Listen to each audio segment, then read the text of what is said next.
Good afternoon and welcome to the replay or the encore performance of Paget's disease of the breast. This is a webinar that was originally held on April 16, 2022, but due to some recording issues, we're now re-recording it just for you. I'm joined today with Sharon Merritt, a patient advocate who has worked to collect questions submitted by members of the Facebook community as well as others who have interest in learning about Paget's disease.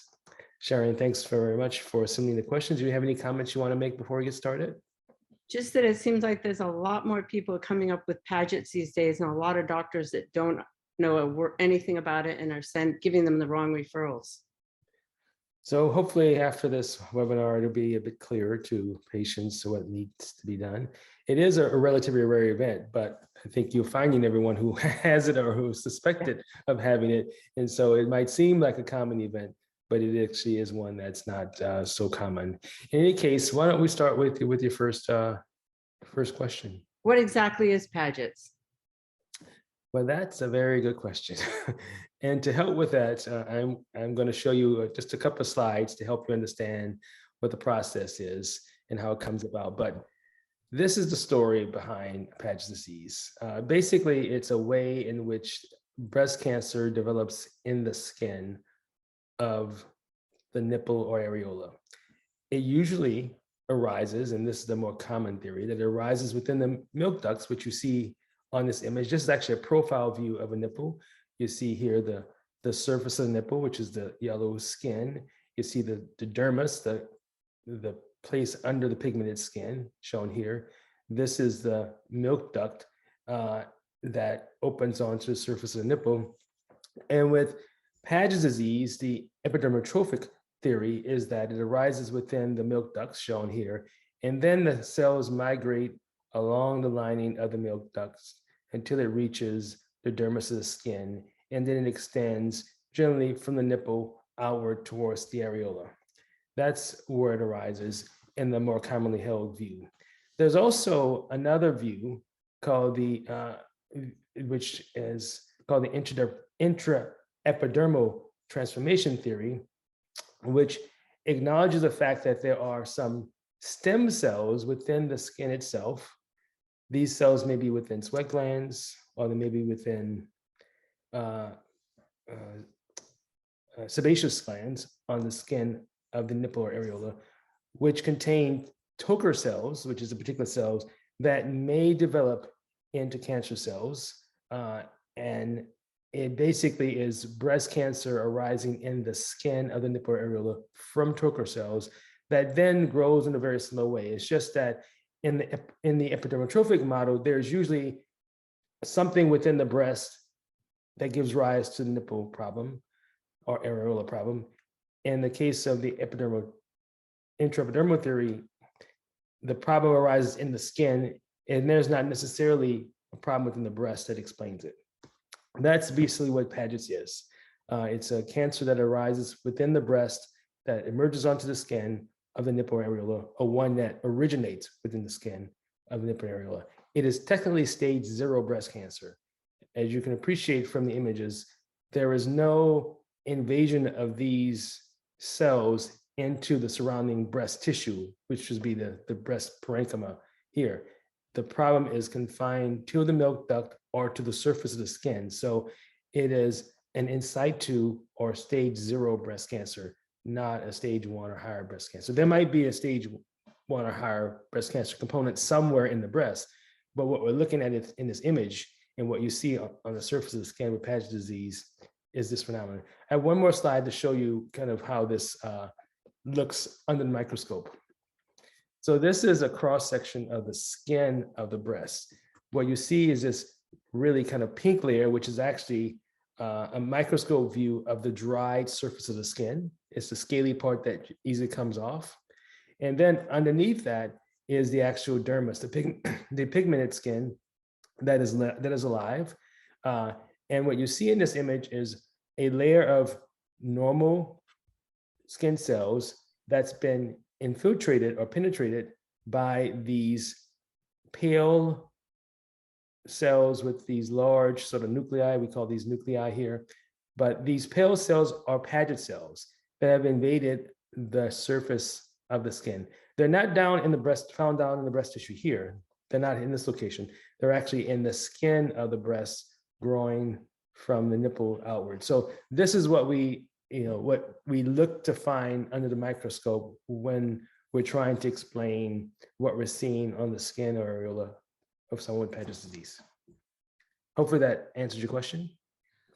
Okay, what causes Padgets? Do they know?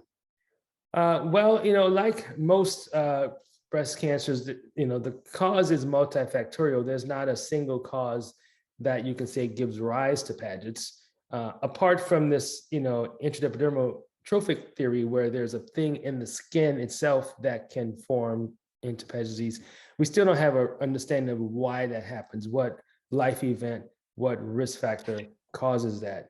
Again, as in most cases with breast cancer, the causes are multifactorial. There's lifestyle, there's family history, there's personal history. There are other things that contribute over your lifetime to the development of a cancer. And we really don't have a clear explanation here why one person develops Paget's disease and another one does not. What are the signs that you have Paget? Well, the signs can vary, but the most common sign that someone has is a change in the appearance of the nipple surface and or a change in the appearance of the areola. It's predominantly a rash or skin redness or skin flakiness of the nipple areola, which may or may not have associated symptoms of itching. I think I have a slide that sort of summarizes some of those things, but let me just show you sort of what it looks like, because it explains, they say a picture is worth 1,000 words. So this is an example of Paget's that involves a nipple only, and you see here in this image, normal looking skin, but here you begin to see a change. The skin is a bit pale and a little bit more raw in this location. Same in this image. It's a problem that's confined to the nipple papilla, as we call it. This is normal skin. This is skin that is actually somewhat eroded, which means that the dry part has already sloughed off, and you're looking at the living part of the skin that's a bit raw because the dry natural surface isn't there. Those cells that are exposed at the surface likely contain many Paget cells. As the process develops, as I mentioned, it can extend outward from the nipple onto the areola. And that's what you see in both of these images. The nipple is here, but you have this areola involvement. You have the nipple here and the areola involvement. This is the normal areola over here. You see it's different. The process is basically spreading outward from the nipple. Although it is possible to have a case where it starts in the areola and doesn't involve the nipple. Again, that's the intraepidermal theory, where if it starts in the areola, it might start there and remain there without necessarily involving the nipple. But those are unusual circumstances. Most patients have the problem where it starts in the nipple and then goes outward. And then this is a situation where the process is so advanced that the nipple is essentially lost. The nipple is essentially sloughed off, and the entire, in the image to the left, the entire areola is replaced or involves this Paget's disease. You see the very flaky tumor cells. In fact, that's what this is, dry tumor cells on the surface and some raw areas as well. And in this area, you have a normal looking areola out here, but the central part of the areola is occupied by Paget's and the nipple is no longer present. These images come from a publication that I'm happy to say will soon be published. We've just performed one of the last revisions requested by the publishers. We submitted that this past weekend, so I can't exactly say when, but likely within the next 3 months, it'll be published in a medical journal. It's basically a story of Paget's disease. Many of the things that we're going to discuss today are in that paper. So stay tuned. You'll get a version coming to your email sometime soon. Next question. What would you recommend that a patient do if they suspect they have Pagett's? Well, the first thing one has to do is, see someone about it. That's obvious enough. But a lot of times people think that they have a eczema, which is one of the things that can be confusing. In fact, I'm going to talk about that in a moment. And so they can write it off because they think that it's just a benign breast condition, benign skin condition, and that can lead to a delay in diagnosis. So, as I said before, the problem often arises from the breast. Like if it is Paget's, most women have an underlying condition.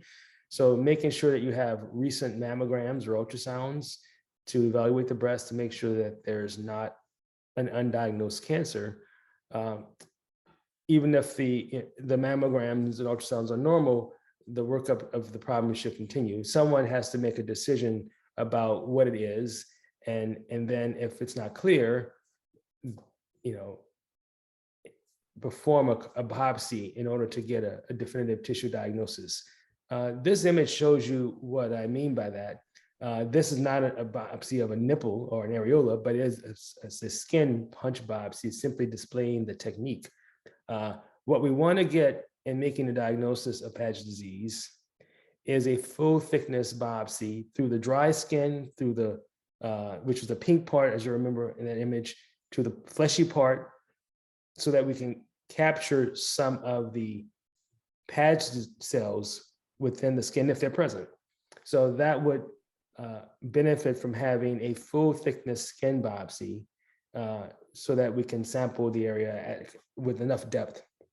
This image here shows a circle, like the area that will be biopsied. We use this cookie cutter type device that has sharp edges. You basically use this to bore into the skin. This is under local anesthetic, so they inject local anesthetic first and then do this punch biopsy. What you get is, this is sort of the cut. That's the cylinder of tissue right there. The tissue, the cylinder of tissue, which is a skin punch sample, is then sent to the lab for testing. And then we can use a suture to close that opening. The diameter of this opening need be no more than 2 to 3 millimeters. So it's a small skin opening in the nipple areola, basically in an area of involved suspicious skin. That's what we're trying to sample. And then, within a few days, we'll get an answer back. It will, it may simply say that it's eczema or some other dermatological condition, or it may be Paget's. The vast majority of people have a benign breast condition, but of course, some women have Paget's, and that's why we need to do this biopsy often, just to be sure we know what we're dealing with. Here's I talked about symptoms before, and I actually want to just go through a few more things, because these are some slides that I prepared, and sorry if they're a little out of order, but it's important to know these details. This is actually from the paper again. It's one of the publications that's discussed in the Paget's paper that I mentioned, and it reports the findings of a study of 223 women presenting with symptoms and signs of Paget's disease. And so these are the findings that they found in the patients. 98% of the patients had eczema, like a rash-like phenomenon, or ulceration of the nipple. And so that's the predominant symptom that we'll see. It's the thing that catches our attention.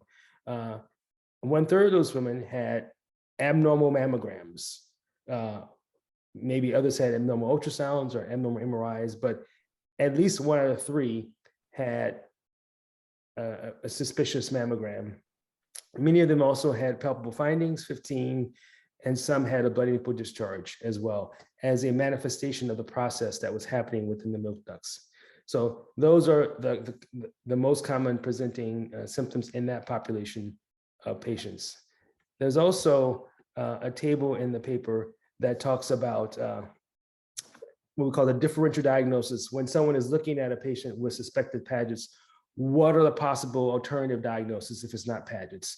And this just shows you, this is not an exhaustive list. I think I just focused on the most common alternative diagnosis to Paget's. One would be eczema, one would be psoriasis, and the other would be dermatitis. So looking at eczema, for example, compared to Paget's, eczema usually is usually is bilateral, meaning it involves both breasts, whereas Paget generally involves only one breast, one nipple and areola.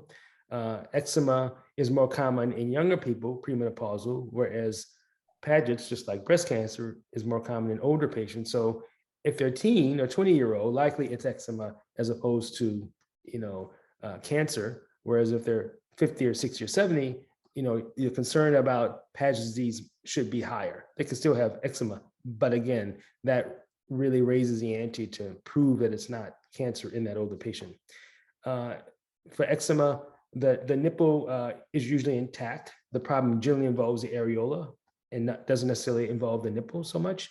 Whereas in the case of Paget's disease, as you saw from all the images that I've shown so far, the nipple was one of the first things that began to look abnormal, and then the areola became abnormal as a later manifestation of it.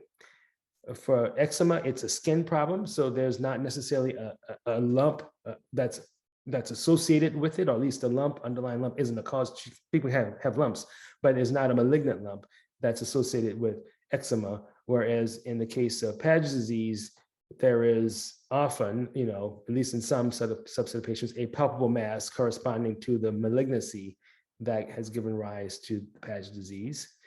Eczema tends to be itchy. Paget's may or may not be itchy, so you can't use itchiness as a definitive way to exclude Paget's disease. And usually eczema will respond to a couple of weeks course of steroids, where the area will improve, the rash will improve, the redness will improve, the itchiness will improve, whereas Paget's is less likely to be responsive. There are cases where it will respond, but then it will actually come back or not improve. But in most cases, you wouldn't expect a significant response. Certainly, you wouldn't suggest anything that looks like it's healing after steroids, although it may show some initial response.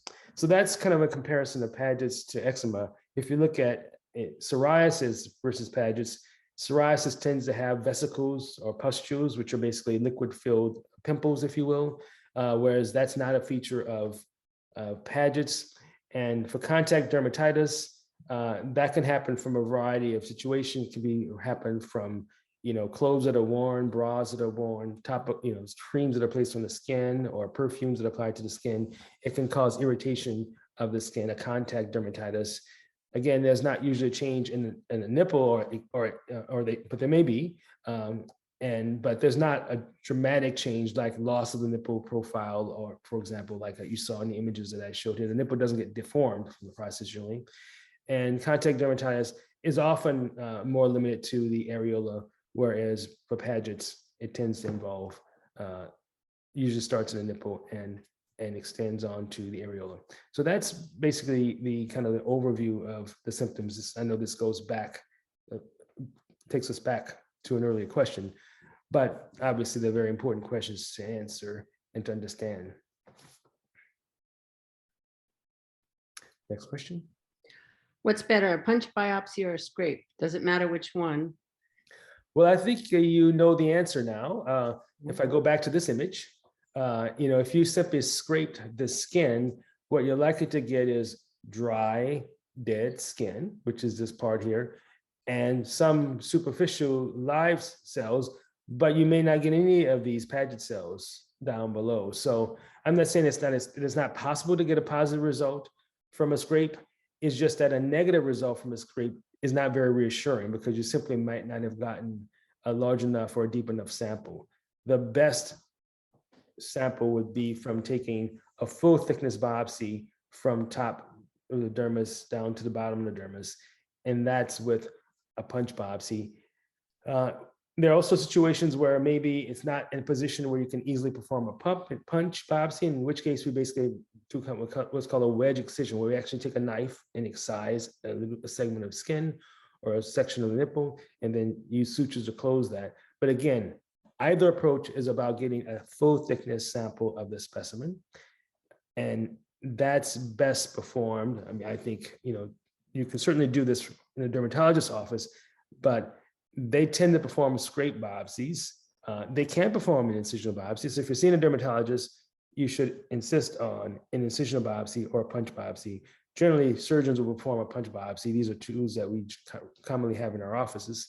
So But ultimately, regardless of the provider, a full thickness biopsy is what you should get of an area that appears to be most involved by the finding, by the symptoms.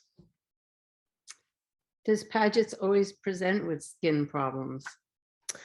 It is the definition. I mean, the skin at some point in the development may look normal. And in fact, occasionally we will perform a mastectomy in which the nipple is removed and areola is removed, and they may in fact look normal, but when the pathologist, takes microscopic sections, produces an image like the one I'm showing you here of the skin and the nipple, they may say there are pagetoid changes or there's Padgets involving the nipple at the microscopic level before the surface becomes raw or a rash develops. So those are patients that are kind of diagnosed after surgery once, because it's an incidental finding. But for most people, it'll be a finding that is detectable by nipple changes. And it just requires, a provider who's, conscious enough about the problem to recognize it. Certainly patients may bring it to their attention, but I've seen many patients that have come to me with, undiagnosed Paget disease that's been present for months or longer. And at least in my opinion, they should have prompted a workup much earlier in the time period that could have led to an earlier diagnosis and quicker treatment. Does it always have an underlying cancer? Well, yeah, and generally it does. I'm going to go back just because sometimes repetition helps, especially in the context of the next question. So if it, because of this epidermotrophic theory, we would expect it to come from some underlying cancer, whether it's stage 1 or stage 0 or higher cancer. There's some process that's working its way up the milk ducts onto the surface of the skin. So to focus the attention only on the nipple and areola without addressing the risk of there being an underlying problem is improper management of the patient, because the vast majority of those patients will have an underlying malignancy. It might not be obvious on the mammogram. It might not be obvious on ultrasound. You might need to get an MRI to see if you can find something that doesn't show up on the other studies. But you can't stop at, focusing only on the skin nipple. The intraepidermal transformation theory does tell us that it can happen in the skin, but this is a diagnosis of exclusion. You have to exclude a diagnosis of cancer within the breast. And once you've done everything that's reasonable to exclude an underlying cancer, mammogram, ultrasound, MRI, for example, if you come up with nothing, then you can conclude, okay, this is one of those uncommon but important situations where it can be a nipple only or an areola only problem that doesn't require a breast focused treatment. I was diagnosed with Padgets. How would you know if the cancer stem cell is actually gone? Well, it relates to the question that I just asked. The stem cell for this, if you look at the left side of the slide, the epidermotrophic theory, the stem cell for this patient is within the breast. I mean, the cells that give rise to this nipple and areola problem come from below. So you've addressed it when you've identified that cancer and resected it with clear margins. And whether that's lumpectomy or mastectomy, you have to get rid of the source in order to get rid of the problem. In this right side image with the intraepidermal transformation theory, if you've excluded an underlying cancer, you can feel pretty confident that you've removed the source or the stem cell if you've resected or removed the involved skin and nipple. How does the presence of Padgets affect cancer staging? Is my cancer more likely to reoccur because I had Padgets, even though I had a mastectomy of that breast? So that's a really good question. So as you see from this slide, once again, with Padgets, at least the part that presents on the skin, that is a stage 0 manifestation of breast cancer. It is cancer cells growing on the inner lining of the duct or the surface of the skin but not in the interior of the breasts between the ducts. There's no invasion through the wall of the milk duct in the surrounding tissue. So based on what I'm showing you at this moment in the slide, this is a stage 0 process. However, off the slide, out of view, there could be an area where there's invasion through the wall of the milk duct in the surrounding breast tissue. That would be kind of stage 1 or higher phenomenon. And so as it goes with the staging of breast cancer, we always stage the patient based upon the most aggressive component. So if they have, stage 0 in the nipple, but stage 1 or 2 elsewhere in the breast, then her stage is stage 1 or 2 based upon the more advanced component. Even though we still have to manage the stage 0 part, it's part of an area that's treated, but it doesn't define the stage. So, the stage is determined after a thorough workup has been done, after you've ideally, resected the area so that you've proven that it's either just in the milk duct or that it goes beyond the milk duct. But, one can have a recurrence after, I think in the example that you gave, people can have a lumpectomy or a mastectomy. And in either scenario, one can have a recurrence. The recurrences come about from residual cancer cells that were not seen and weren't removed. We do our best with imaging to map out the extent of disease, but sometimes things just aren't visible to mammograms, ultrasounds, or MRI. And despite our best efforts, even when we look at it under the microscope, we may not fully evaluate the problem. And those residual cells can give rise to recurrence.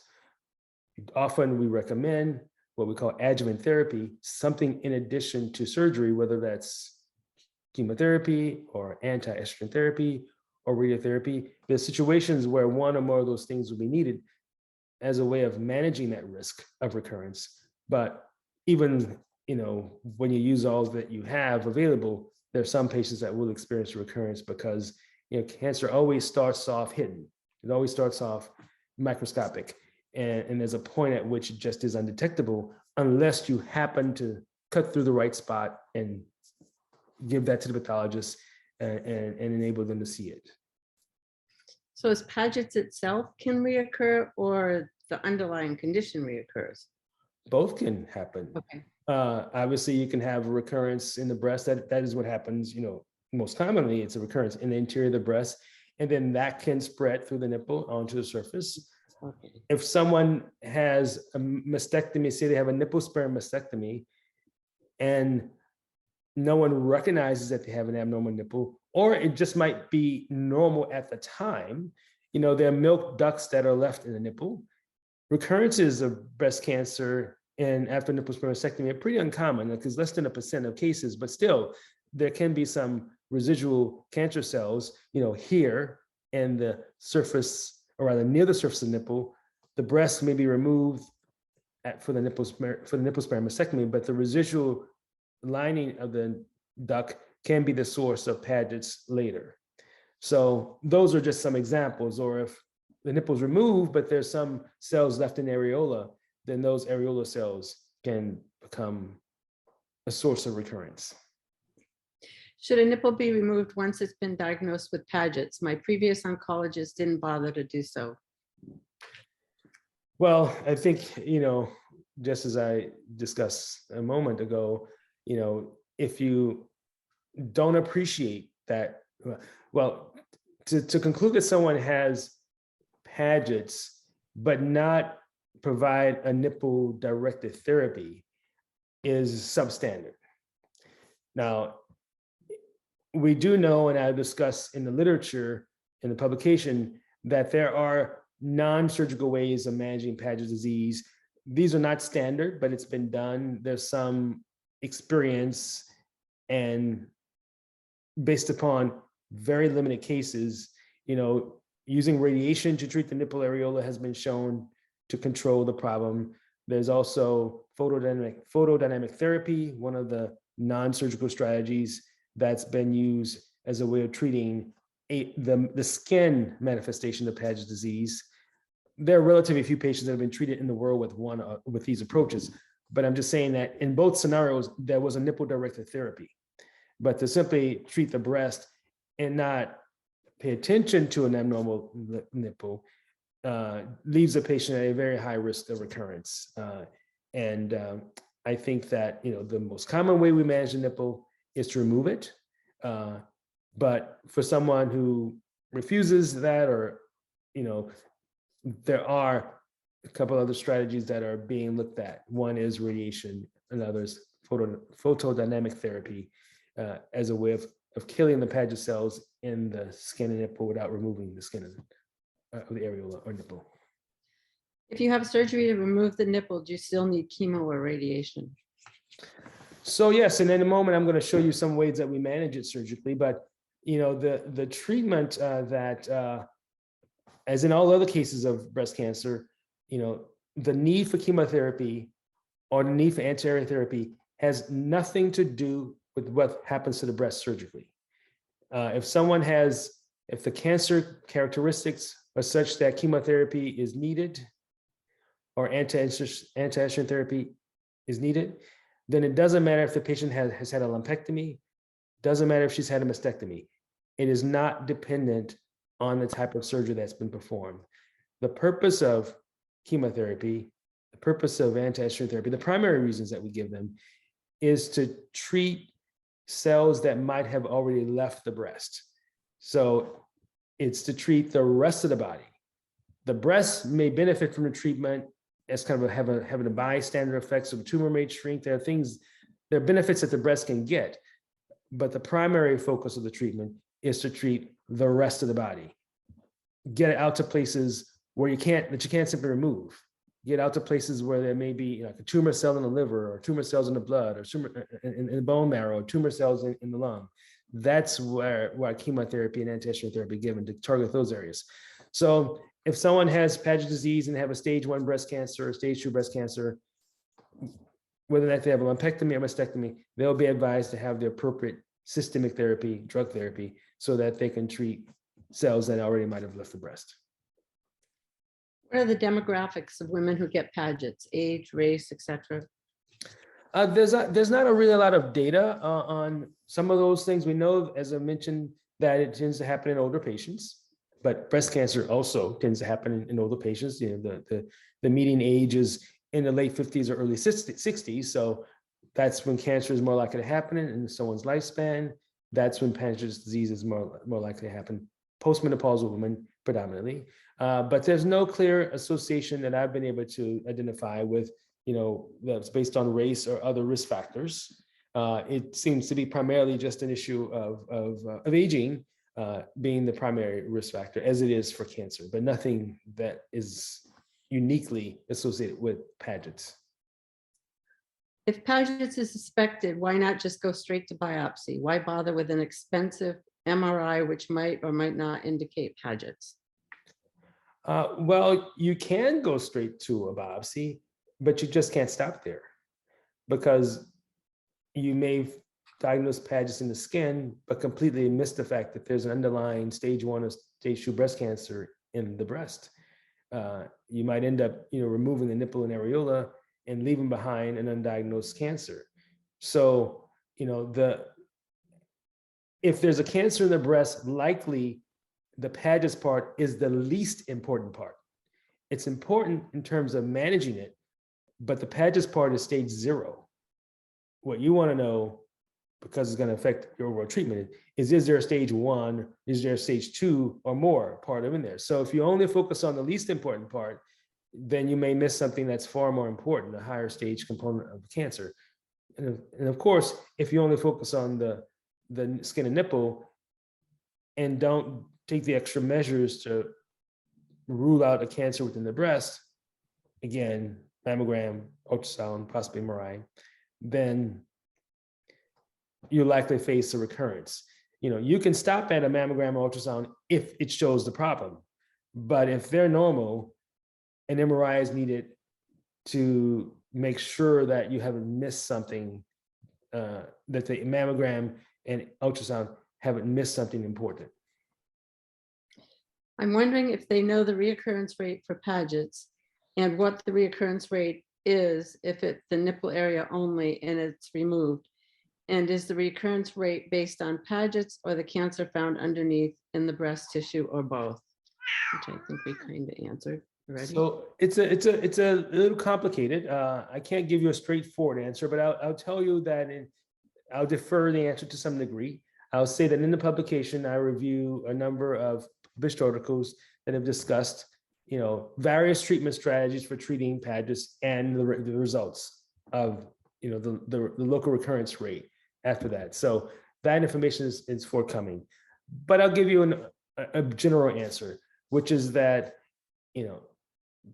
Padgets managed properly does not change the risk of local recurrence in the breast, meaning that if it's identified and it's removed along with the cancer within the breast, then, and if it's treated with adjuvant therapy, which is what we generally expect, radiotherapy, if it's lumpectomy, or medications, if it's invasive, then what you should expect is a local recurrence rate that approximates the local recurrence rate for breast cancer without Padgets.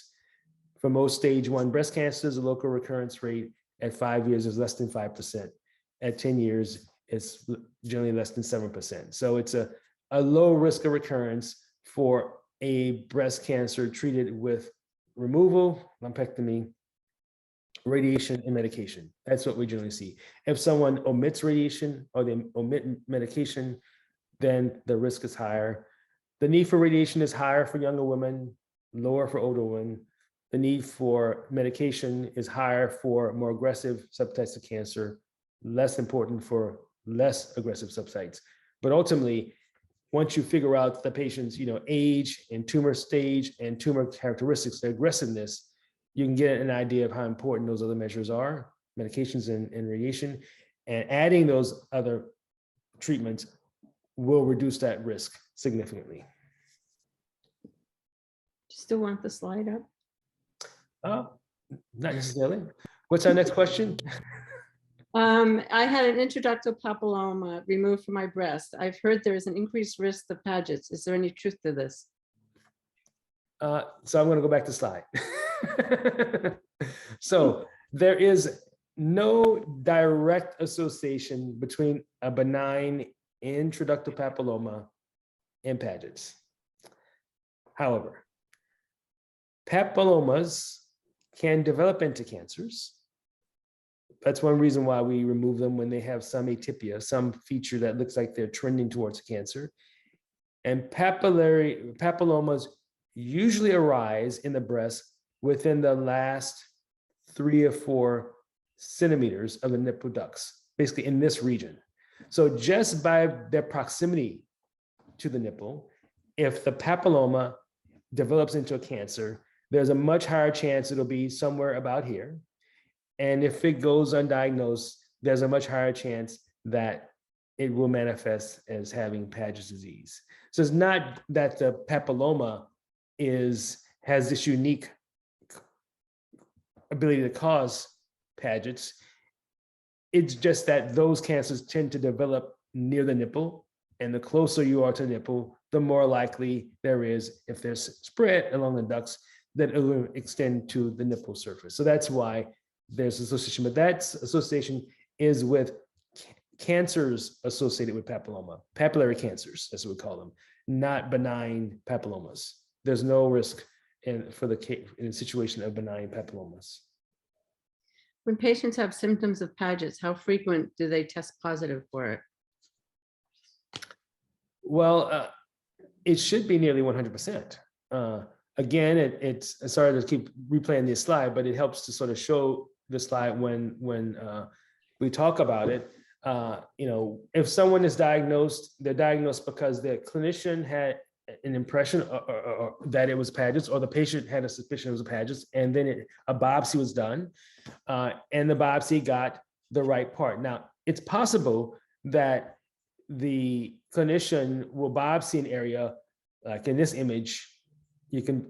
There's like Paget's everywhere in this slide, but maybe it's not, it's more patchy. So maybe they'll do a biopsy and it'll cut through an area where there's no Paget cells. And so it's possible you can have an improper diagnosis based upon that. But if you highly suspect Paget's and you get a benign result, I think that's a situation where a biopsy should be repeated, or at least a rebiopsy should be considered, because maybe it's just a sampling error. They hit the wrong spot. And that's why they got a misdiagnosis. But if you get Paget cells in the sample, that is a diagnosis. So there's no question in that case. Are you at greater risk for Padgets if you're BRCA positive? I've not been able to identify any literature that suggests that patients with breast cancer mutations, whether BRCA mutations or ATM mutations or any of the other breast cancer mutations, that there is an increased risk of Paget's disease amongst those patients. Is Padgets hereditary? Also, no indication that it's hereditary. Do you find that patients are ill when diagnosed or just have symptoms in their breast? Well, for Paget's disease, most patients have symptoms.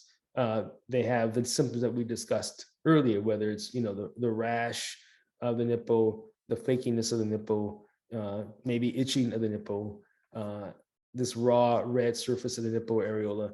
Most patients have that. Some haven't developed clinical symptoms yet, but they wouldn't come in with a complaint of the nipple if the nipple looks normal. But those coming in with clinical symptoms usually have things that you can reliably identify, like the ones I just described.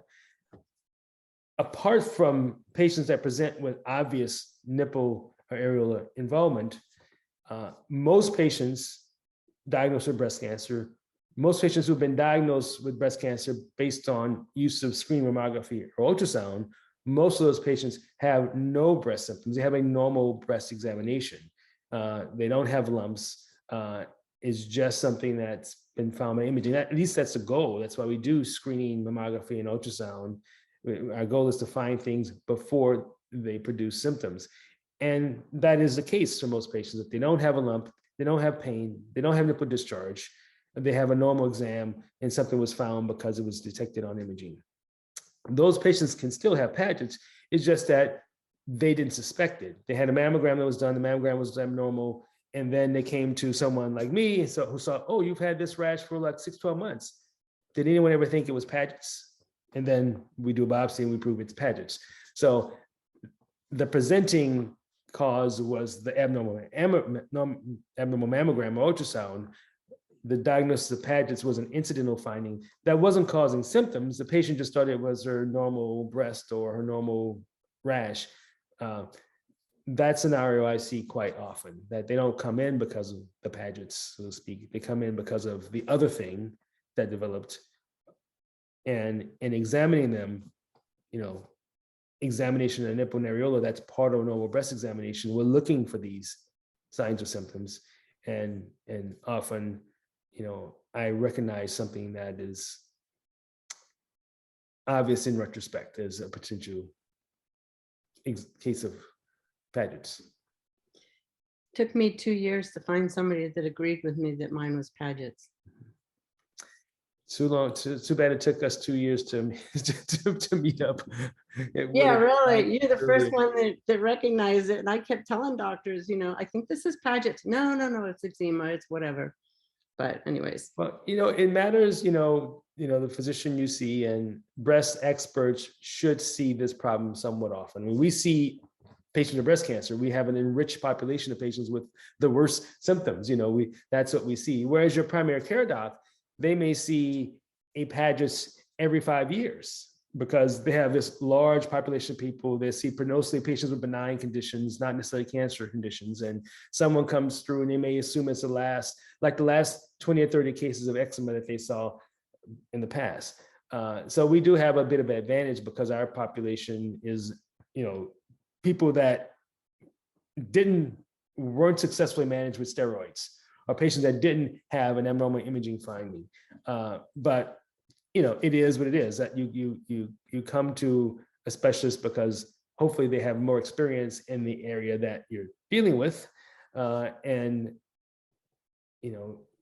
we have our antennas are up to look for things that through experience you've recognized may be features of Paget. So that's why it's an easy diagnosis for most of us. Yeah, not for the breast surgeon I saw, but anyways.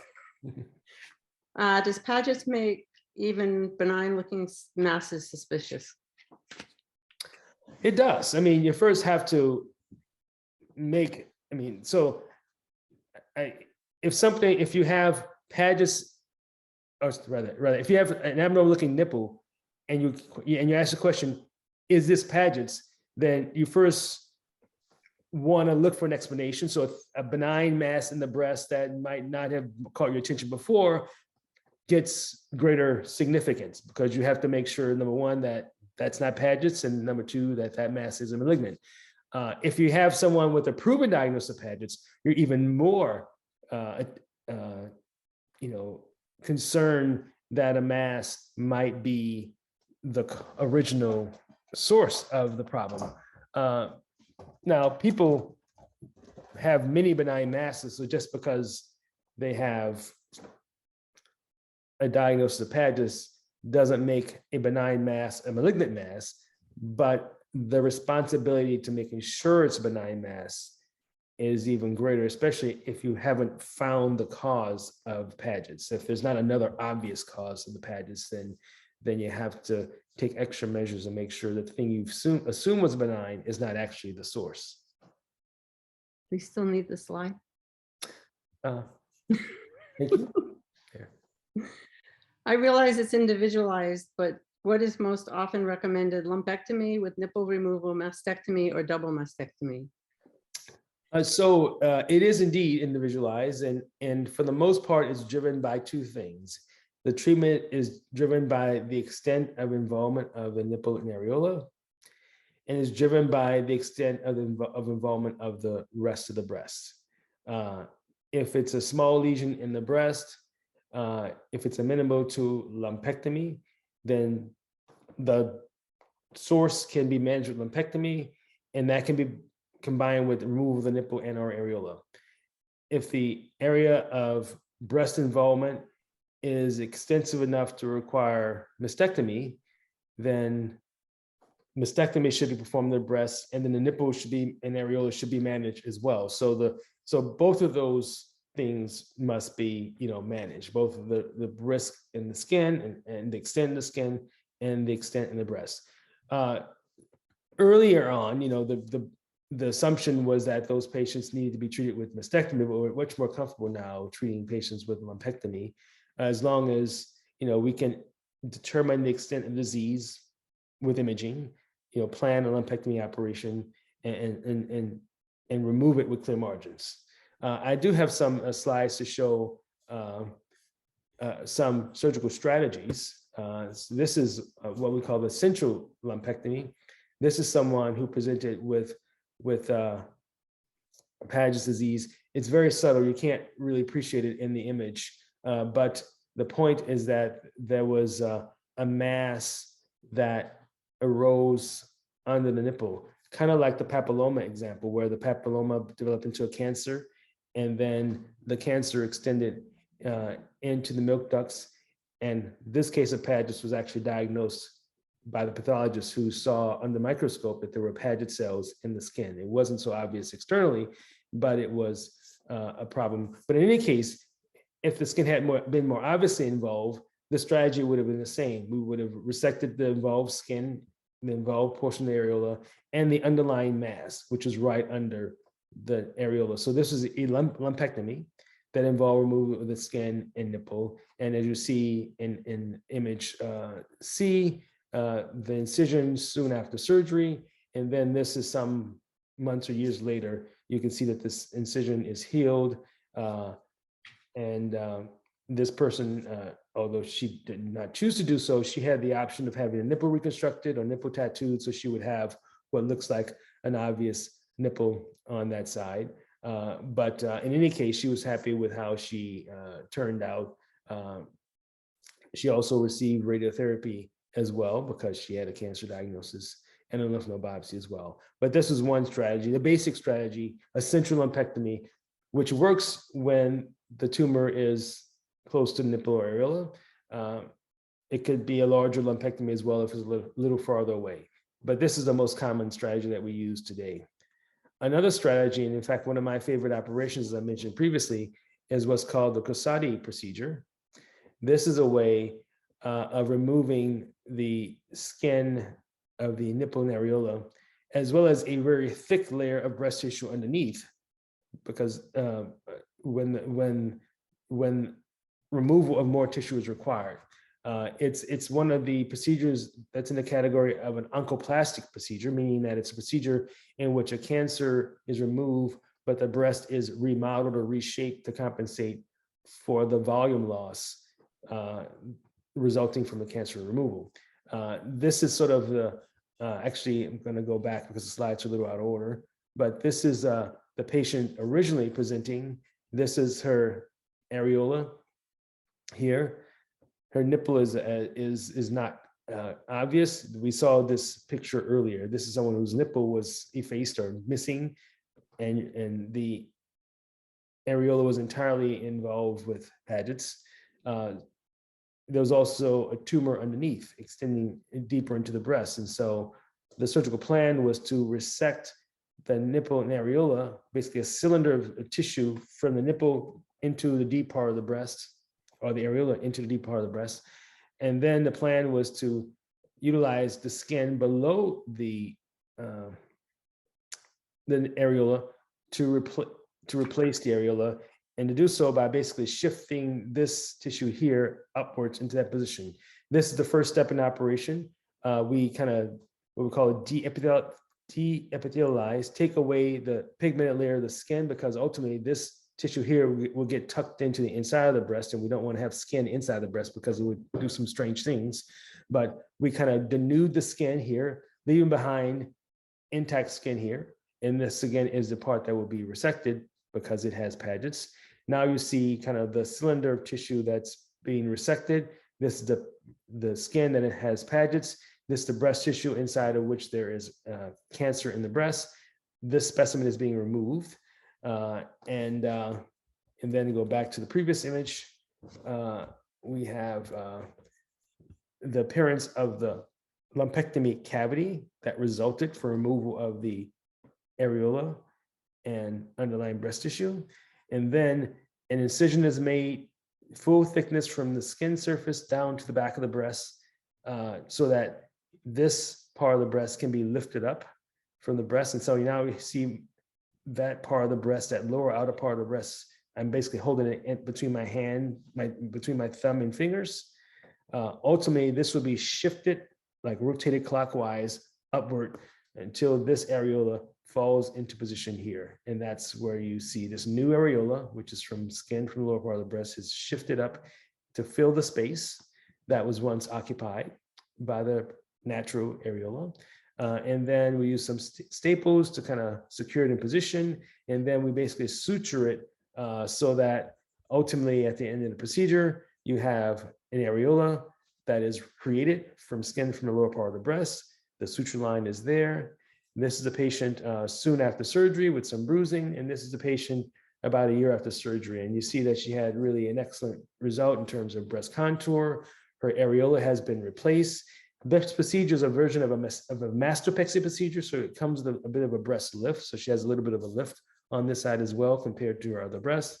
And again, she had the option of having the areola tattooed or the nipple reconstructed. She opted not to. She was happy with how she was.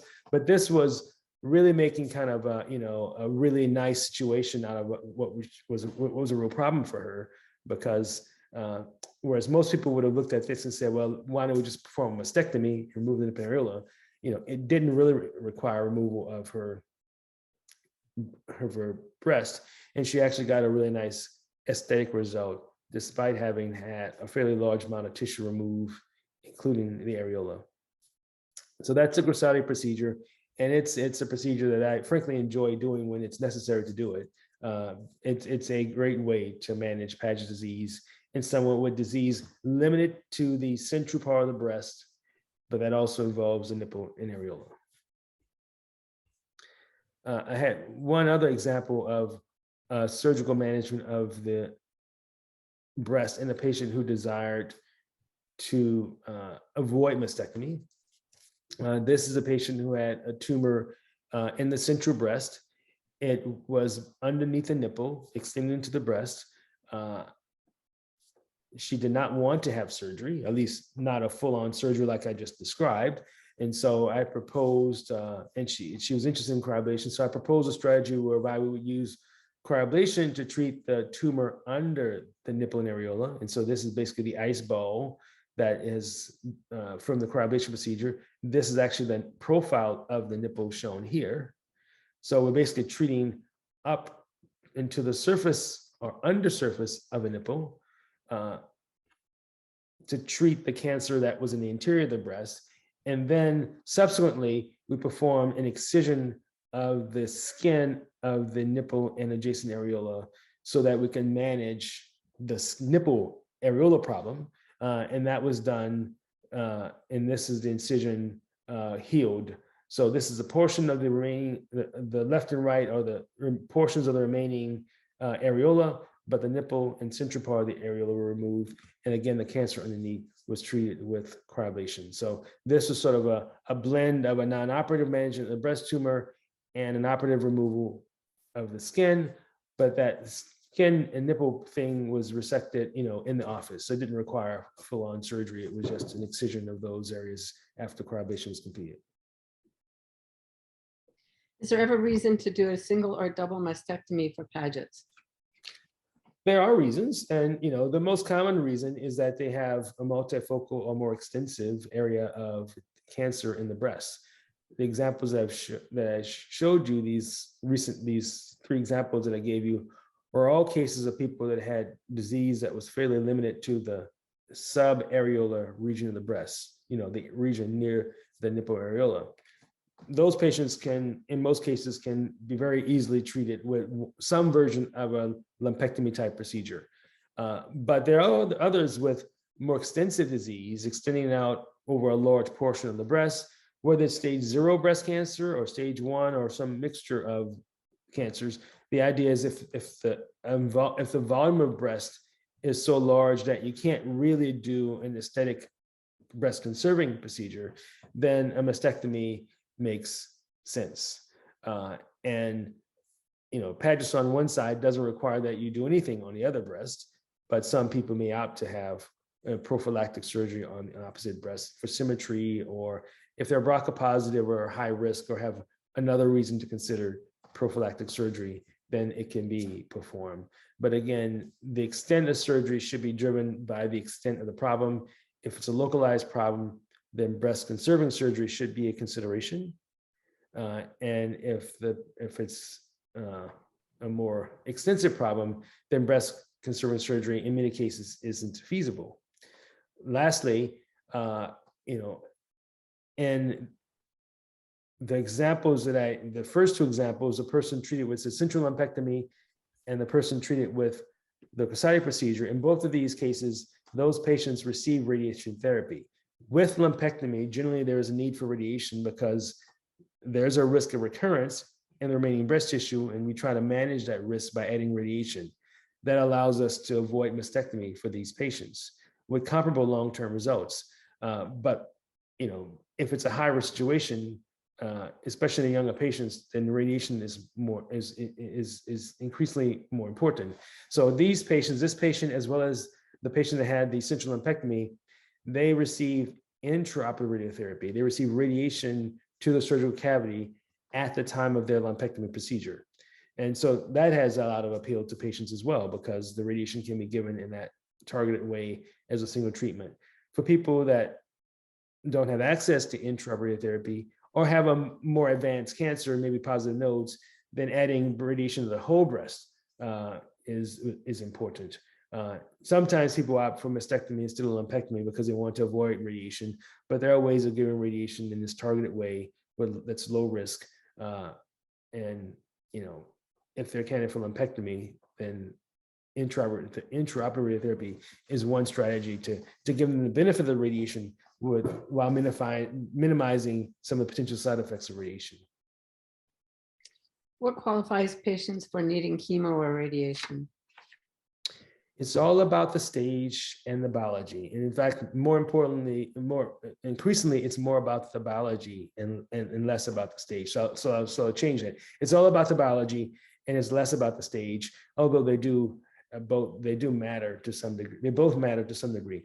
What I mean by stages, traditionally we have made decisions about chemotherapy based upon the tumor size, whether or not the lymph nodes are involved, whether or not there's some extension beyond the breast. That's kind of the classic staging, T and M, meaning tumor characteristics, N, nodal characteristics, M, evidence of distant metastasis. That's been the classic way that we've decided in the past if someone needed to have chemotherapy. When I started practice 20 years ago, anyone with a tumor over 2 centimeters was advised to have chemotherapy. Anyone with a positive node was advised to have chemotherapy. It was just default. But in the last 5 years, especially within in the last 10 years, but especially within the last 5 years, it's clear that the tumor biology or behavior matters more than size. The genes driving the tumor behavior are more important than size. So even patients with large tumors that have good biology may not have to have chemotherapy. On the contrary, but the opposite is also true, that a patient with a very small tumor with aggressive characteristics may need to have chemotherapy even despite its small size. The patients with positive nodes who would have always gotten chemotherapy in the past, now many patients with positive nodes are not advised to have chemotherapy because even though the lymph node is involved, it's a non-aggressive tumor that just took a long time to get to the lymph node. It's not a fast-growing thing. It's not something that's likely to spread widely, but just because of the length of time, it might have spread it to the lymph nodes. So the point of the question is, what helps to determine the need for chemotherapy? It's really about the biology. Here's one example. Triple-negative breast cancers have a biology that indicates they have a high risk of recurrence, they have a high risk of spread, even when they're small, even when the lymph nodes are negative. So for someone with a triple-negative breast cancer, we almost always recommend chemotherapy because the behavior of the cancer warrants it, and it's the best strategy for controlling the risk of recurrence. The second thing is for someone with HER2 positive breast cancer, certainly if it's over 5 millimeters, there's a need to consider chemotherapy and anti-HER2 therapy because these tumors are more likely to grow, they're more likely to spread. And to manage that risk, we need targeted therapies combined with chemotherapy to reduce the risk to the maximum that we can achieve. Again, that's mostly about biology. It's not so much about size. And so for people diagnosed with breast cancer today, they should always, there's situations where size and extent may matter, but usually for most patients that are diagnosed with stage 1 or stage 2 breast cancer, you should know if they're HER2 positive, you should know if they're triple negative. And if they're not either of those, if they're the run-of-the-mill hormone receptor positive breast cancer that's HER2 negative, then no one should get chemotherapy without first having what we call genomic testing done, which is testing of the tumor genes to see if the tumor's gene characteristics are such that chemotherapy is needed. In most cases, it's not needed. So in the past, there were many women that were treated with chemotherapy who now we wouldn't treat because we know the biology, we understand how biology matters more. But currently, patients diagnosed today, they should have cancer treatments driven by their biology, less so by their anatomy. What about anti-HER2 therapy without chemo? Well, when HER2 positive breast cancers were recognized as a distinct phenomenon, these cancers that have an excess amount of this HER2, this growth factor receptor called HER2/neu. Just a little background, almost all cells have HER2/neu, but they have it in a normal quantity. And usually because most cancer cells, most normal cells, have 2 copies of the gene that gives rise to the HER2 new protein, and it's present in a normal quantity on the cell's surface to conduct normal functions of the cell. But there are situations where, due to mutations and, more importantly, amplifications, a patient may have extra genes making extra copies of the protein HER2 new, and instead of having 20,000 HER2 new proteins on their cell, whether it's a tumor cell or normal cell, instead of having 20,000 copies, they may have 2 million copies. They have an amplified number of these proteins. And these proteins are important because they help they're part of the signaling mechanism that drives the growth of the cell, makes more, that tells the cells to make more of itself, essentially. So for people that are HER2 positive, or what we call HER2 new amplified, they have a lot of the proteins that drive growth. Therefore, they have a greater risk of spread. They have a greater rate of growth. And they have a greater need for effective drug therapies. Fortunately, there was a type of immunotherapy that was developed in the late 90s, I think, that led to this drug called Herceptin. It is an antibody, a type of immunotherapy that the patient can take intravenously that targets cells with excess amounts of HER2 new on their surface. So that's Anti-Her2 therapy, and it is one of the standard drugs that's given for patients with HER2 positive breast cancers. The problem, I should say, is that the clinical trials that evaluated the use of Herceptin for treating breast cancers, those trials examined its use in combination with chemotherapy, and found, importantly, that it was most effective when anti-HER2 therapy, like Herceptin, was given in combination with chemotherapy. There was some benefit of taking anti-HER2 therapy by itself, but the benefit was considerably greater when combined with chemotherapy. So the current standard of care, based upon those trials, is that anti-HER2 therapy with Herceptin, and now there's another drug called Paget, and there are other drugs as well, that they are best given and most effective when given with chemotherapy. And so that's what we call the standard. Now, certainly there are patients out there who have refused chemotherapy. I see those patients with some regularity.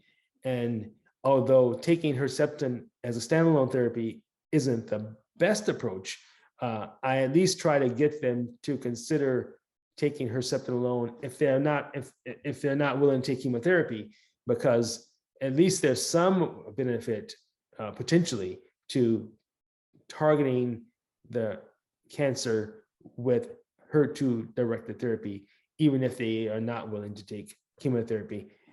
There are increasingly a number of medical oncologists that are willing to offer it, although some will refuse to just give Herceptin alone. But I think that number is growing, the number of people that are willing to do Herceptin alone for a patient who's unwilling to have chemotherapy.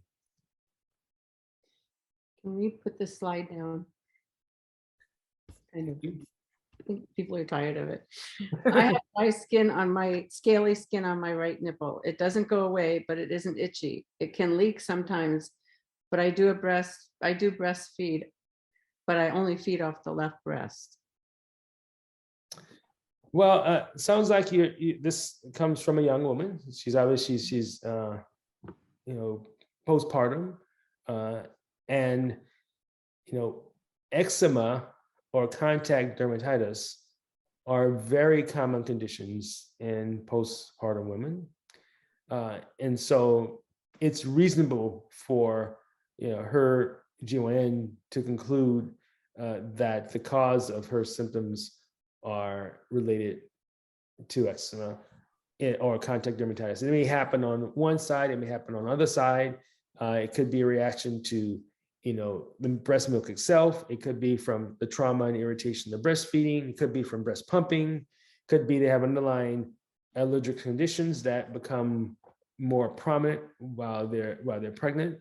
because of hormonal changes. There are a lot of reasons for it, but fortunately, the most common explanation for Paget-like symptoms in a breastfeeding patient is not Paget's. It's a benign condition, and it's, one needs to kind of go through the list of possibilities, and through a process of elimination, rule out Paget's. In that patient, I wouldn't start with the biopsy because the probability of it being cancer is very low in that group. And the chances of it being benign, conversely, is very high. So you think of, can you, if it's something that's being applied to the skin, changing that. If it's the way that breast pumping is done, not pumping. If it's, breastfeeding on one side causing it, then using the other breast, allowing the affected breast to heal, which may prove that it was from trauma and not from Paget's. Using, topical substances to help heal the skin. These are all strategies that they should work through. And I think many gynecologists are comfortable with managing this. But if, it persists despite these measures, I think seeing, a specialist, a surgeon oncologist or breast surgeon for a biopsy might provide the reassurance that the patient needs to continue to breastfeed or to continue to, their current practices without concern that they're missing the diagnosis of Paget's disease. It's hard to do imaging while the patient is breastfeeding, but we can do ultrasound to look at the breast anatomy. Mammograms aren't so effective because the breast is so dense when the patient's breastfeeding. But there are ways of doing, a proper diagnostic workup in a breastfeeding patient. And if, we do come up with a diagnosis of Paget's, then that workup needs to be completed. So those are my thoughts about that scenario. If affected nipple or entire breast change size or color, can you share more on that? You wouldn't expect, well, the nipple can certainly change size and color, and I showed you examples of that. The areola can also change its color, or it doesn't necessarily change its size. Often it just sort of disappears because it's being replaced by Paget's. But if the breast, but one would not expect the breast globally to change size, not from Paget's alone, but it can happen because of the underlying cancer, either because they have a large lump in the breast, or they have a lot of lymph node involvement, which can cause the breast to swell because the water drainage that normally would drain from the breast to the lymph nodes can get stopped, can get backed up. Just like, a plumbing problem can cause a drainage problem can cause the breast to swell. So if there is swelling on the breast, swelling on, one breast, and there's also a diagnosis of Paget's, you have to be concerned that there's an underlying advanced cancer, either large mass or something that involves multiple lymph nodes that's leading to the breast swelling. There's also the last scenario would be inflammatory breast cancer. If there's Paget's and there's a cancer diagnosis underneath, and the presenting symptom is breast swelling, then if a person has swelling of the breast and redness of the breast skin, and indications of cancer, then that is a condition called inflammatory breast cancer. And the patient can have inflammatory breast cancer and Paget's at the same, together. But it's inflammatory breast cancer that causes swelling of the breast and redness of the breast. Can Paget show up in younger girls? My daughter started having flaking, peeling skin on her nipple at 12 or 13. Well, it's theoretically possible, but cancer in that age group is extremely rare. So, and allergic, contact dermatitis or seasonal allergies, they're very, very common in that age group. So the most likely diagnosis in a 12-year-old, with nipple changes would be a benign condition that should be managed as such, unless it is completely unresponsive to topical management or elimination of allergens and so forth. Of course, they would benefit from a breast exam as well. So the breast should generally be fairly easy to examine. So if there is a breast mass, then that's something that should be evaluated by ultrasound. But if it's just a nipple problem, areola problem, then starting with topical steroids after you've eliminated allergens, that's a reasonable way to start. You should also look at the scenario. Does she only does it only affect one nipple or areola, or does it affect both?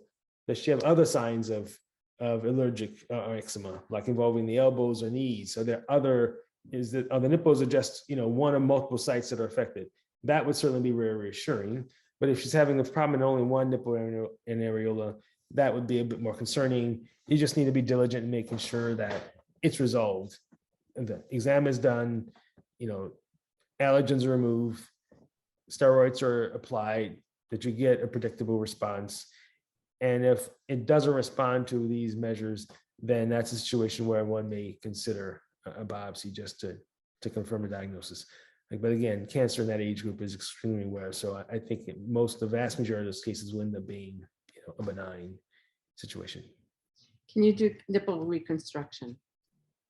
Yes, I mean, I don't personally do nipple reconstruction, but there is a technique that is quite commonly performed by plastic surgeons. So I usually send my patients to a plastic surgeon for that because they just have more experience. They do it more often than I do. I know the technical aspects of it, but again, they do it more often, so it makes sense for them to do it. But there is a way in which the skin can be, it's called a CV flap. It's a way that the skin at the areola, the skin of the breast, can be elevated and folded in a way to create a three-dimensional nipple. That creates the papilla, the rectangular shaped appearance of the profile of the nipple. And then there's something called medical tattooing, where the areola can be tattooed along the nipple so that it has a color match to the opposite breast. And there's also a technique now, which is pretty nice in terms of how it looks, where medical tattooers can tattoo a nipple and areola that looks three-dimensional, even with some shadowing and some raised areas. I mean, it just looks like a three-dimensional nipple. You touch it, is actually smooth, but if you just look at it, it looks like it's a nipple that's projecting out at you. And just with very skillful tattoo techniques, people can do that. So some people opt for the surgical solution with tattooing for color. Others opt for the three-dimensional tattooing so that it looks like it has a projecting nipple. And others simply say, well, I'm happy with how I am. I don't really need to do those things. And in fact, that's what most people decide, but there are options that are personalized and you can pursue whichever you feel is best for you. Do you think there's any correlation between Padgets and HER2?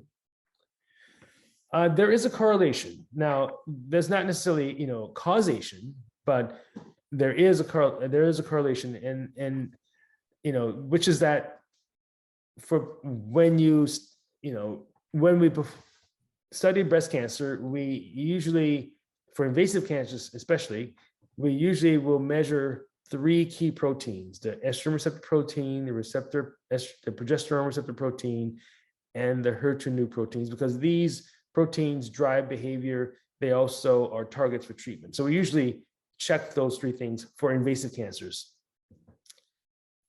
For Dcis, we usually check estrogen receptor and progesterone receptor, not HER2. The main reason why we don't check it for Dcis is that we don't manage Dcis with chemotherapy. We don't manage Dcis with anti-HER2 therapy.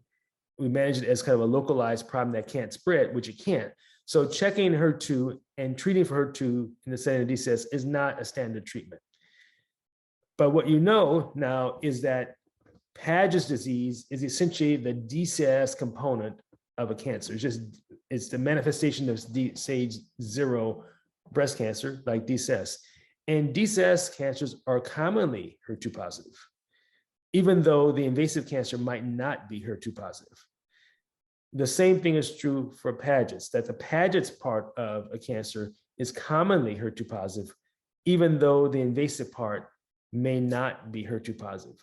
So like Dcis, we see HER2 positivity being common, but it doesn't drive the treatment. The treatment is driven by the characteristics of the invasive part, which often is HER2 negative, even if the non-invasive or Paget part is HER2 positive. Is that clear? Mhm. Does anyone believe that grief or trauma had anything to do with their Padgets? Lost my teen son and both in-laws, all in violent deaths a year apart. It's a lot to deal with, and you know, there's no indication that there is a direct cause, like that event caused the cancer to get started, but we know that as a cancer forms, you know, that process of going from a normal cell to an invasive cancer cell can span years or decades. And one reason why it doesn't necessarily rapidly move from, you know, precancer to invasive cancer is that often there is some competition, that your body is trying to control the process, that there's an immune response that recognizes this malignant process developing. And for a while, might be for years, might be for decades, the body stays ahead of it and controls it and prevents it from growing. But then there could be some life event that suppresses your immune system, or life event that drives a cancer because of other stresses or chemicals or hormones. And so this tug of war where your body stays ahead of cancer might actually shift where the cancer gets ahead of the body. And then there's a spurt of tumor growth. So it's hard to tell exactly, you know, what good or bad thing happened that made this, or rather, I would say what bad thing happened that made the cancer process continue. But what is clear is that cancer didn't start at the point that she had the life crisis. I think it just accelerated at the time that she had the life crisis, because in almost every case, cancer development takes years, if not, you know, decades to go from precancer to cancer. And in most cases, we win the battle. There are lots of, you know, cancers that never get to thrive because our immune system can control the process, but sometimes the cancer wins, and these lifestyle or behavioral factors can sometimes give the cancer an advantage. Can you provide insight in how to navigate the process of figuring out if you have Padgets, such as how to work with the doctors throughout the process, what doctors to see, and should we go straight to biopsy and scans if we have concerns, or should we try other remedies first? I think the most important thing is to, you know, if you have a responsive primary care doc, go to your primary care doc and say, I mean, if you're thinking about this, yeah, I'm concerned I might have Paget's disease. The next question should be, do you have any current imaging studies done? Do you have a current mammogram or ultrasound done?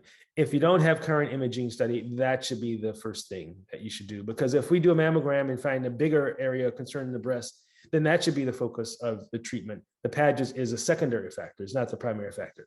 So hopefully, you know, your primary care doctor will be on top of the imaging and make sure that you have recent imaging.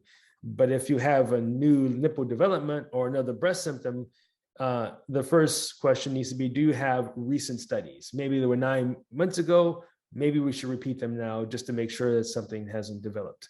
That should be the initial step in the process. Once you've done those things and you've determined that there's no obvious abnormal mammogram or abnormal ultrasound, then you're left with letting the nipple drive the story. This is a situation where we have to rule out Pageants because maybe this is the only thing that you have. Maybe it's benign, but you know, after you've done the topical, ruled out dermatitis, ruled out the benign causes, at that point, doing the biopsy will be very clarifying. If it comes back eczema and all of the imaging studies are negative, then you could sort of take a sigh of relief, try the benign, solutions like removal of allergens, using steroids. You can take that approach. But if the result comes back positive, then you have to go back to the imaging question. Look at the mammogram again, look at the ultrasound again, see in retrospect, knowing that she now has Padgets, is there an underlying cause? If the mammogram and ultrasound are negative, but you have a Paget's diagnosis from the biopsy, you should do an MRI, because there's a good chance that it was simply missed by the mammogram or ultrasound. If you do the MRI and you still don't find anything, then you can make a reasonable conclusion that it's Paget's limited to the nipple and areola, and then you should have the appropriate treatment, surgical or whatever, targeted at that area. That should be the approach. You should start with your primary care doc. If your primary care doctor doesn't seem to be responsive enough, or doesn't want to kind of help, doesn't want to manage this workup, then asking for a referral to a surgeon is a right thing to do. I don't think it should be a referral to a dermatologist. I think the dermatology referral should come about after the surgeon has seen you, after the surgeon has ruled out Padgets, and you determine that this is some benign thing that you can give to the dermatologist to manage. I think that is the quickest way to getting to the answer, to getting to the correct answer. If you start off with a dermatologist, likely you'll go through this benign diagnostic workup, meaning that there'll be an assumption of benign problem. There'll be various treatments targeted at a benign treatment that won't work because it may not be cancer, it might not be benign. And then if you actually turn out to have a Paget's diagnosis, it might be delayed by 1 or 2 months because of this inefficient process. So primary care doc, current imaging, biopsy at some point, but ideally after the imaging, and then referral to a surgeon to complete the workup or to start the workup if your primary care doc isn't responsive enough. Can Paget start outside the areola, no itching, swelling, pain, or discharge? It can start in the areola. It doesn't necessarily start in the non-areola skin. I mean, every case that I'm aware of the breast starts in the areola or nipple. There are situations where you can have Paget's outside of the breast. I mean, what we're talking about is Paget's disease of the breast. That's why the title of the slide says Paget's disease of the breast. But there's Paget's disease of other organs. There's Paget's disease of the anus, for example, meaning that just like cancer cells can grow up the milk duct onto the surface of the nipple, cancer cells can grow along the internal lining of the rectum onto the skin of the rectum. That process of cancer progression along the layer of the wall, inner layer of the wall of the colon or rectum onto the skin surface, that's Paget's disease of anus. We have in this presentation talked about Paget's disease of the breast, which is something that starts again in the milk ducts onto the skin. So it's coming up through the milk ducts. That's why the nipple and the areola are the places that are most commonly involved. But you can have it with other organs as well. You can have it with the urinary tract, where the urethra meets the surface of the lining of the vagina, or you can have it with the rectum, where it meets the lining of the anus, external lining of the anus. That'll be it on the Paget's questions. How about an update on the DCIS trial? Okay, so last topic. Yeah. So as you know, with your efforts and the efforts of others, we were able to fund a study called Dcis Co-Ablation study. Most of the data that's been generated over the last couple of decades regarding the use of Co-Ablation in the management of cancer has focused on targeting ultrasound visible invasive cancers, predominantly stage 1 breast cancer. What I've been interested in doing with your support and support of many people in the Facebook group and others was to look at the role of Co-Ablation in managing DCIS. Although DCIS is not as important as invasive cancer, is lower risk than invasive cancer, it's not been considered a good candidate for cryoablation, primarily because it is not usually ultrasound visible. Cryoablation is generally performed under under ultrasound guidance. The technology is best suited for procedures that are driven by ultrasound. And so since Dcis is not ultrasound visible, it's usually mammographically visible, but not ultrasound visible, it's been a difficult thing to target. At least it's not the most important thing. It's like the low-hanging fruit were the obvious tumors you can see by ultrasound. Dcis was deferred. But many people in the world today are looking at less aggressive ways of treating Dcis, since no one dies from Dcis, although we often treat it as aggressively as we treat invasive cancer. I was interested in looking at cryoablation as an alternative to surgery for managing Dcis. And so the clinical trial, the Dcis cryoablation study, enrolls women with tumors, Dcis cancers that are 2 centimeters or smaller, based on mammogram or ultrasound or whatever imaging they have performed. We're taking those patients, and prior to cryoablation, we're inserting at the site of the Dcis an ultrasound visible marker, something that shows us where the Dcis is located. And then under ultrasound guidance, we can use cryoablation to target that ultrasound visible marker, because it's sort of like a reference point for the site of the cancer. So we're utilizing cryoablation to treat patients with localized Dcis in this study through funding raised through doTERRA. One moment. Funding raised through doTERRA, we were able to secure funding for about 35 cryoprobes to treat patients. My staff and myself, we volunteer our time to perform the procedure.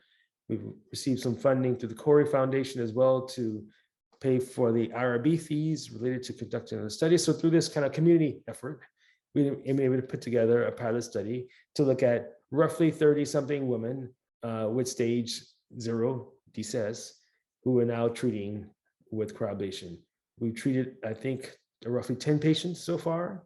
Our goal is to treat up to 30-something, but we may also expand the trial if we can raise more money at a later point. So we're off to a great start. Looks like someone is trying to come in, so we should wrap up now. And we are recording, so I'll make the recording available to everyone within the next couple of days. Thanks so much, Sharon, for taking the time out and again this weekend to join me, and looking forward to the next time.